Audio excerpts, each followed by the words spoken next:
Hello everyone, myself Chandan Kumar, Senior Faculty, Sri Chaitanya Education Institution. Today we are going to discuss NEET 2020 Chemistry for code G5. If you are solving some other codes, you can go directly to srichaitanya.net and you can find solution for the rest of the codes. So let's discuss question number 91. Sucrose on hydrolysis gives, we all know that on hydrolysis of sucrose, we get alpha D glucose and beta D fructose. So the second option is the correct option for the question number 91. Let's move to question number 92. Elimination reaction of 2-bromopentane to form pent-2-ene. So let's see what is the elimination reaction. We have 2-bromopentane. When we take a base, we get alpha beta elimination. It can remove hydrogen from here, we get major product. It can remove hydrogen from here, we get minor product. The major product is Setzer product, the minor product is Hofmann product. So this is alpha beta elimination, yes. So this is alpha beta elimination. It follows Setzer Z sub rule, yes. Dehydrohalogenation reaction, that is also correct. Dehydration reaction, no, this is not correct. So we'll go with ABC, that is the fourth option. So let's discuss 93. The number of Faradays required to produce 20 gram of calcium from the molten CaCl2. 20 gram of calcium is nothing but 0.5 mole of calcium. Now 0.5 mole of calcium comes from, for 1 mole Ca2 plus we require 2 mole of electron. So for 0.5 mole we need 1 mole of electron. Now 1 mole of electron translates to 1 Faraday, that is 96500 coulomb. So 1 Faraday, that is the fourth option, is the correct option for the question number 93. Let's move to question number 94. An element has a body-centered cubic structure with a cell edge of 288 picometer. The atomic radius is. Now the body-centered, that means it follows root under 3a is equal to 4r. So root under 3a is equal to 4r. R will be root under 3 by 4, root under 3 by 4a. That means R is root under 3 by 4 into 288. That is the fourth option. Okay. Let's move to question number 95. HCl was passed through the solution of calcium chloride, magnesium chloride and NaCl. Which of the following compound crystallizes first? We know that Ksp for NaCl is lesser than that of the Ksp for CaCl2 and MgCl2. That means if we pass HCl solution, it is NaCl which will precipitate or crystallize first. Let's move to question number 96. Find out the solubility of NiOH twice in 0.1 molar NaOH. Given that the ionic product of NiOH twice is 2 into 10 raised to power minus 50. So we know that we have NiOH twice. Now that NiOH twice will be Ni2 plus 2OH minus. This is S, this is 2S. Now NaOH is given to us is 0.1.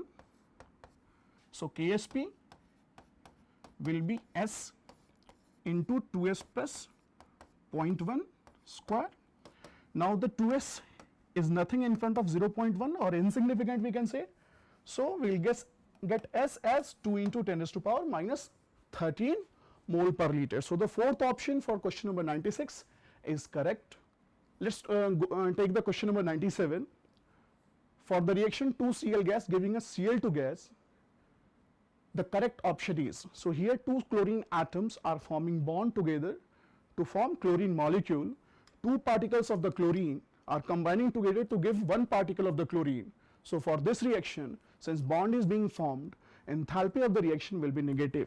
Since the number of particles are decreasing, so the entropy of the reaction is also going to decrease.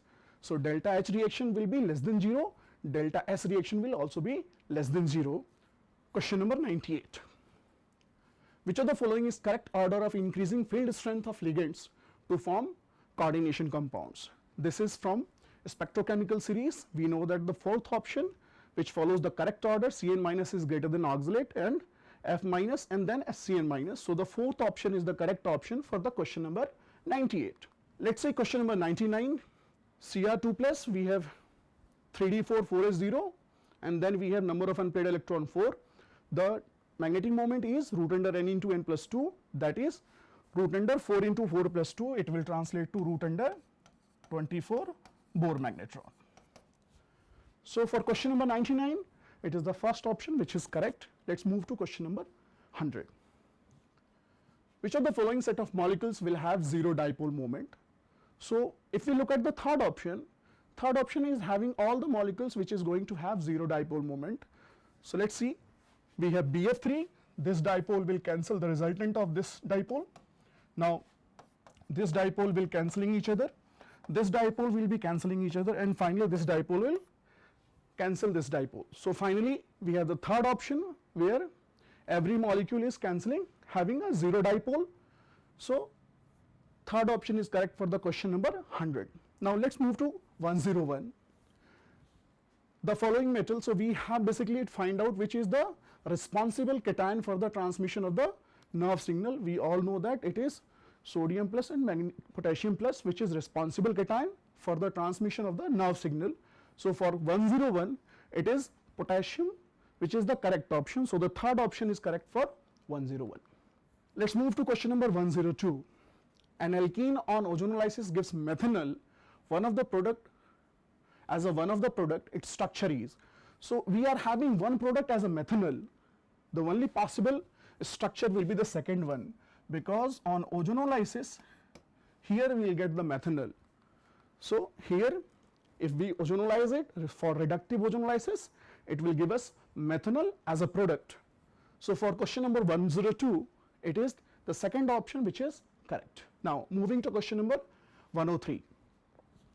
The rate constant for a first order reaction is given to us and we have to find the time so that 2 gram of the reactant get reduced to 0.2.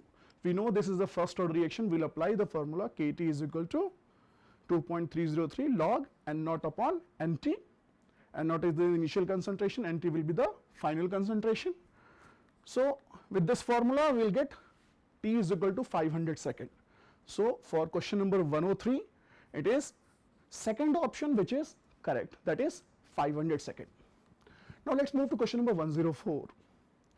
The reaction between acetone and methyl magnesium chloride. So acetone and methyl magnesium chloride, this will attack here, we will get tert butyl alcohol. This is tert butyl alcohol. So the second option is correct for question number 104. Moving to 105. Which of the following is natural polymer?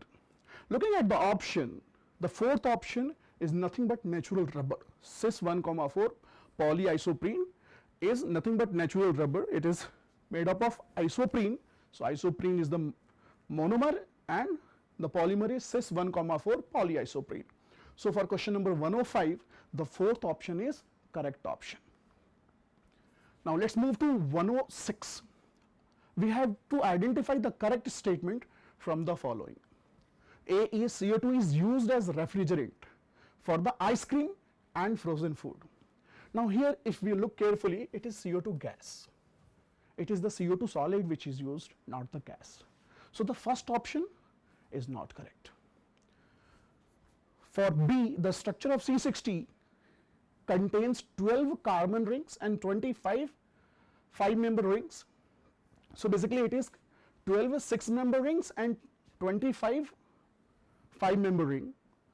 So this is also not correct because it is having 12 pentagons but it is having 20 hexagons instead of 25. So B is incorrect, A is also incorrect. Now moving to C, ZSM, a type of zeolite is used to convert alcohol into gasoline.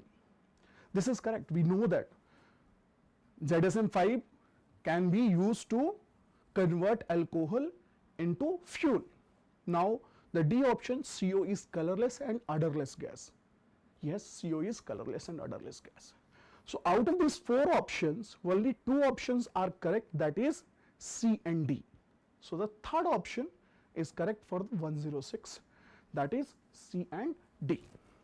Now let's move to question number 107. The correct option for the free expansion. Now this term free expansion is there. We have to focus on this term free expansion of an ideal gas under adiabatic condition. So we are given adiabatic condition, that means Q is going to be 0, and since the free expansion is there, work done will be also be 0. Using the first law, delta U is equal to Q plus W, both Q and W is going to be 0, that means delta U will be also 0. Now delta U is nothing but NCVM delta T.